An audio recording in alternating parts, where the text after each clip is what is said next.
Hello students, welcome to dealing with commerce. तो बच्चों, आज हम 12th अकाउंटेंसी का फर्स्ट यूनिट का फर्स्ट चैप्टर साझेदारी फर्मों का लेखांकन के आधारभूत सिद्धांत, हमारे इस चैप्टर से आज का हमारा जो है ये टॉपिक है पास्ट एडजस्टमेंट यानी विगत समायोजन। ये जो है चैप्टर का बच्चों लास्ट टॉपिक है, तो इसको भी हम अच्छे से स्टडी कर लेते हैं, फिर हमारा ये चैप्टर खत्म हो जाएगा।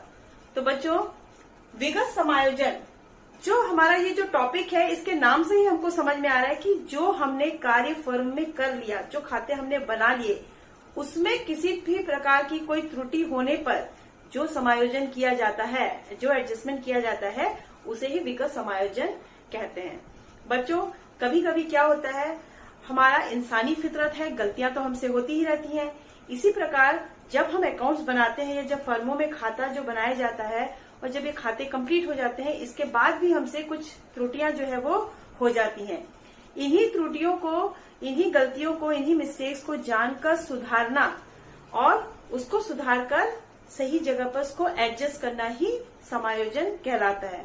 तो बच्चों, किस प्रकार की ये जो मिस्टेक्स होती हैं ये हैं।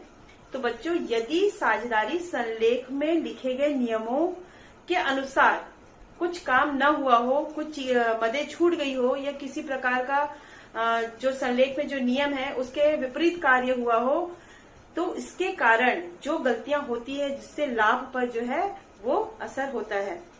तो जिसके कारण कि हमें इन गलतियों को जानकर इसे सुधारना पड़ता है। तो हम किस प्रकार की ये गलतियां हैं, सबसे पहले हम इन मिस्टेक्स को जानते हैं। तो इसके लिए बच्चों, पहले आप लाभ हानि नियोजन खाता के प्रारूप को याद कीजिए कि आप उसमें कौन कौन सी मदें डालते थे। तो वो जो आइटम्स थे, वो जो मदें थी, वो था कि व्यवसाय में साझेदारों को क्या क्या दिया जाता था। तो बच्चों, हम डेबिट साइड में जो देते थे वो था पूंजी पर ब्याज,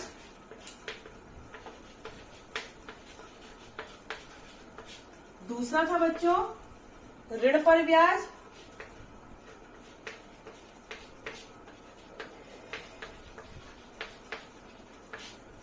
तीसरा वेतन, कमीशन,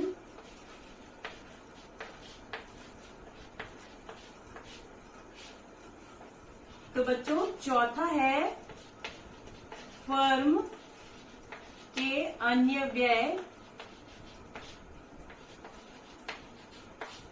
और पांचवा है लाभ हानि विभाजन। तो बच्चों, ये तो थे हमारे डेबिट साइड के आइटम्स। आइए क्रेडिट साइड में क्या आता था ये देख लेते हैं। तो क्रेडिट साइड में बच्चों आता था बस आहरण पर ब्याज।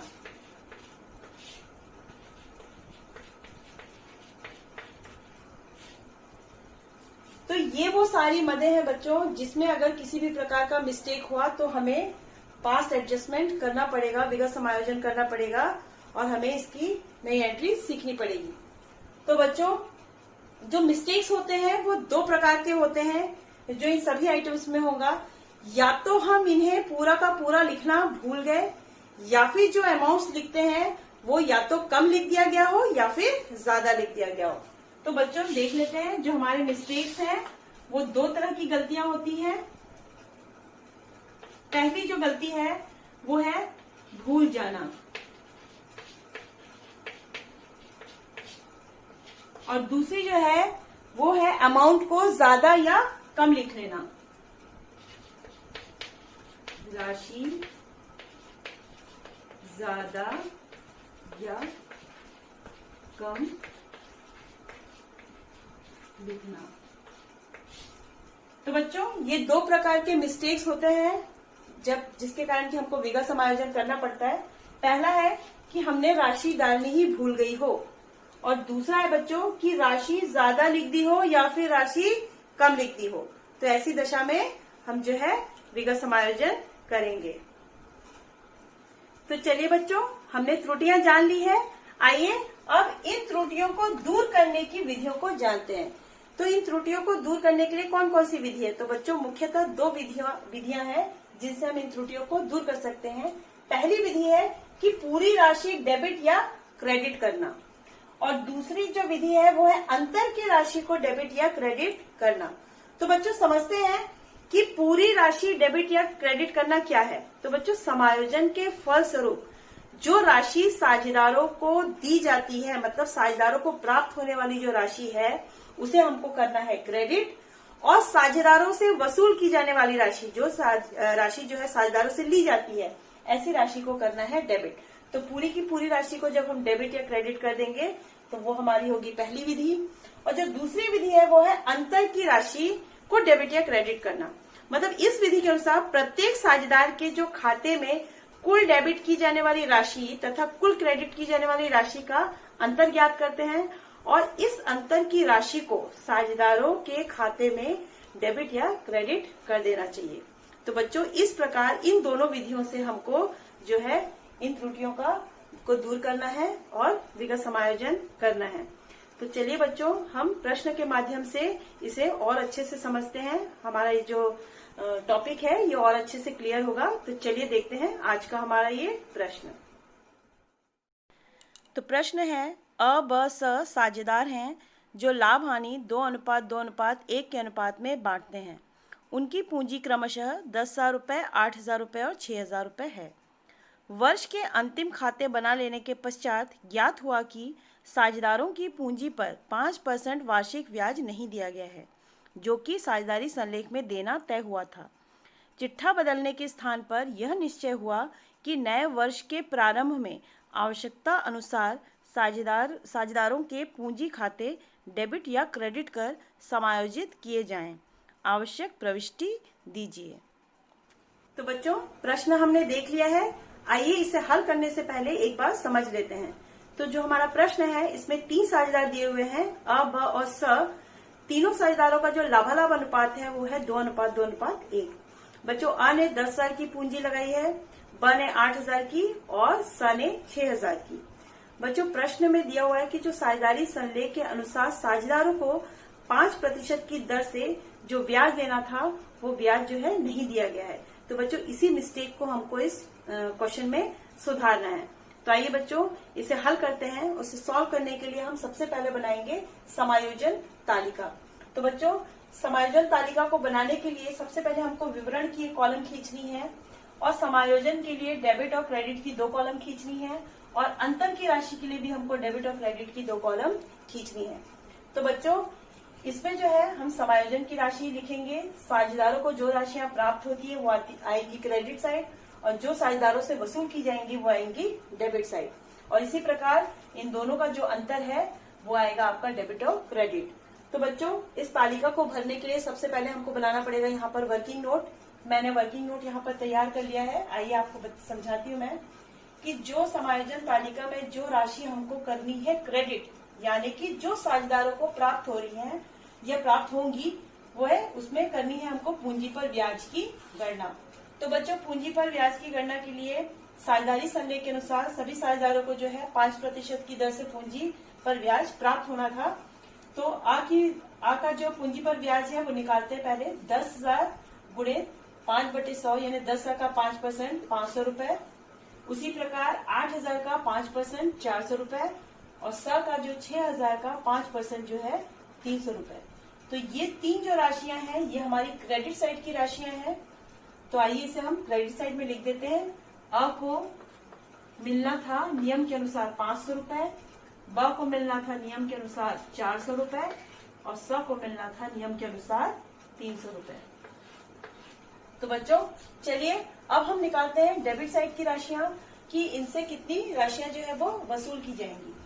तो बच्चों, आप इन तीनों राशियों को जोड़ोगे 500, 400 और 300 तो आएगा आपका 1200। तो इसी 1200 को बच्चों हमको यहाँ पर बांटना है।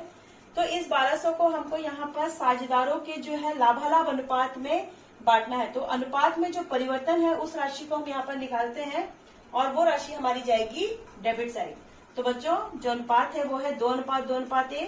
तो सबसे पहले मैंने यहाँ पर साझेदार जो अ है उसको 1200 गुणित 2/5 निकाल लिया, तो वो आ गया 480 रुपए। इसी प्रकार ब का जो है 1200 का 2/5 480 रुपए, और स का 1200 का 1/5, तो ये आ गया 240 रुपए। तो इस प्रकार बच्चों ये तीनों राशियां हमको प्राप्त हो गई डेबिट साइड की। तो आइए इसे डेबिट साइड में लिख देते हैं। आ का 480, ब को भी 480 और स का है 240। तो बच्चों देखिए हमको क्रेडिट साइड और डेबिट साइड की राशियां प्राप्त हो गई है। अब हमें अंतर की राशि निकालनी है और ये देखना है कि कौन सा साझेदार प्राप्त कर रहा है और किस साझेदार से वसूल करना है। तो देखिए बच्चों, यहाँ पर साझेदार अ को मिलने थे 500 रुपए, लेकिन उसे प्राप्त हो रहे हैं 480, मतलब 20 रुपए जो है यहाँ पर अंतर की राशि है जो करनी है हमको क्रेडिट, क्योंकि अ को जो है ये 20 रुपए और प्राप्त होंगे। उसी प्रकार जो ब है, ब को प्राप्त होना है 400 रुपए, लेकिन उससे मिल रहे हैं जो उसको 480 रुपए। तो 80 रुपए जो है वो साझेदार ब से वसूल करना है। तो ये जाएगा 80 रुपए उसके डेबिट साइड। उसी प्रकार साझेदार स जिसको मिलने थे 300 रुपए, लेकिन 240 ही हो रहे हैं, तो जो 60 रुपए का अंतर आएगा ये आएगा इसके क्रेडिट साइड, मतलब साझेदार जो है स को भी प्राप्त हो रहा है 60 रुपए। तो बच्चों इस प्रकार जो है हमारा समायोजन तालिका कंप्लीट होता है। आइए अब हम इसकी करते हैं समायोजन प्रविष्टियां। तो बच्चों समायोजन तालिका हमने बना ली है। आइए चलिए अब हम करते हैं समायोजन प्रविष्टियां। तो बच्चों समायोजन प्रविष्टि के लिए हमने 2 विधि पढ़ी थी। एक विधि जो थी हमारी, जो पहली विधि थी वो है पूरी की पूरी राशि को डेबिट तथा क्रेडिट कर देना, और दूसरी हमारी विधि थी अंतर की राशि को डेबिट या क्रेडिट करना। तो बच्चों चलिए हम प्रथम विधि के अनुसार समायोजन प्रविष्टि पहले बनाते हैं, जिसमें पूरी राशि डेबिट तथा क्रेडिट करते हैं। तो समायोजन प्रविष्टि में सबसे पहले हम लिखते हैं अ का पूंजी खाता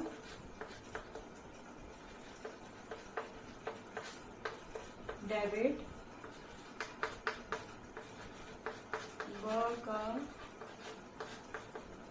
पूंजी खाता डेबिट, स का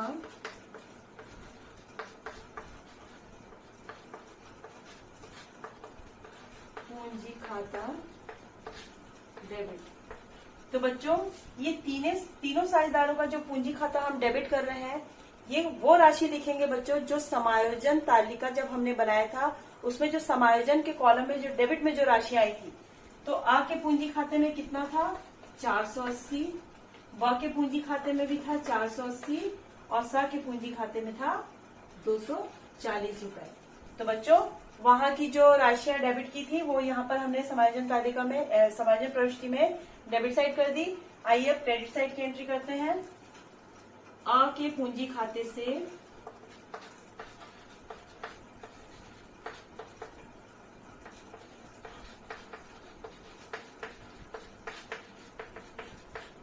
ब के पूंजी खाता से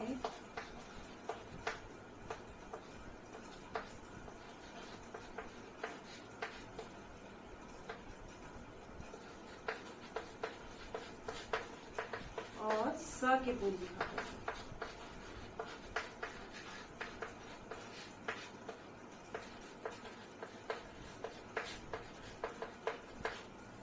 तो बच्चों वहां पर क्रेडिट साइड में जो हमारी राशियां आई थी वो अ का था 500 रुपए, ब का था 400 रुपए और जो स का था वो था 300 रुपए।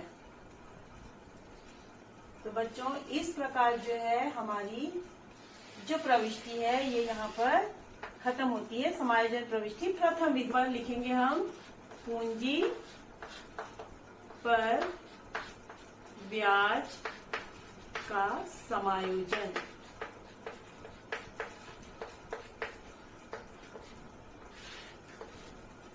तो बच्चों इस प्रकार प्रथम विधि से हमने तैयार किया हमारा समायोजन प्रविष्टि। आइए चलिए हम दूसरी विधि से तैयार करते हैं हमारा समायोजन प्रविष्टि। तो चलिए बच्चों जो हमारा दूसरा मेथड है, द्वितीय विधि, वो है अंतर की राशि को डेबिट तथा क्रेडिट करना। आइए अब हम इस मेथड से भी हमारा जो समायोजन प्रविष्टि है उसे तैयार कर लेते हैं। तो बच्चों जो हमने समायोजन तालिका बनाई थी उसमें जो हमारा अंतर वाला जो कॉलम था उसमें जिस साझेदार की राशि जो है वो डेबिट में आई थी उसको यहाँ हम करेंगे डेबिट, और जिस साझेदार की राशि जो है वो क्रेडिट में आई थी उसको यहाँ पर हम करेंगे क्रेडिट। तो बच्चों साझेदार जो ब था सिर्फ उसी के पूंजी खाते में जो है वो राशि जो है हो रही थी डेबिट। तो यहाँ पर हम करेंगे ब के पूंजी ब का पूंजी खाता डेबिट। सिर्फ जो ब साझेदार है उसी का जो है पूंजी खाता डेबिट हो रहा था 80 रुपए से, और आ का पूंजी खाता जो है अ के पूंजी खाता से और स के पूंजी खाता से। तो बच्चों हमारे जो साझेदार आ है और साझेदार स है, दोनों का जो पूंजी खाता है वो वहां पर क्रेडिट में आया था। साझेदार जो आ है उसको प्राप्त हो रहे थे 20 रुपए, और जो साझेदार स है उसको प्राप्त हो रहे थे 60 रुपए। तो इस प्रकार बच्चों जो हमारा समायोजन प्रविष्टि सेकंड मेथड से हमारा ये तैयार हो रहा है। तो देखा बच्चों कि किस प्रकार विगत समायोजन जो है वो हम करते हैं। किसी भी प्रकार का अगर त्रुटि हो तो उसको हम कैसे समायोजन तालिका के माध्यम से और इन समायोजन प्रविष्टियों के माध्यम से सुधारा जाता है। तो बच्चों नेक्स्ट जो हम क्वेश्चन बनाएंगे उसमें हम थोड़ा दूसरा मेथड देखेंगे। 2 प्रकार की मैंने भूल बताई थी। एक था कि जब हम राशि लिखना ही भूल जाते हैं, तो बच्चों ये उसी पर आधारित प्रश्न था। हमारा जो अगला प्रश्न होगा वो ये होगा कि यदि राशि को कम या ज्यादा लिख दी गई हो तो किस प्रकार का जो है सुधार करना है।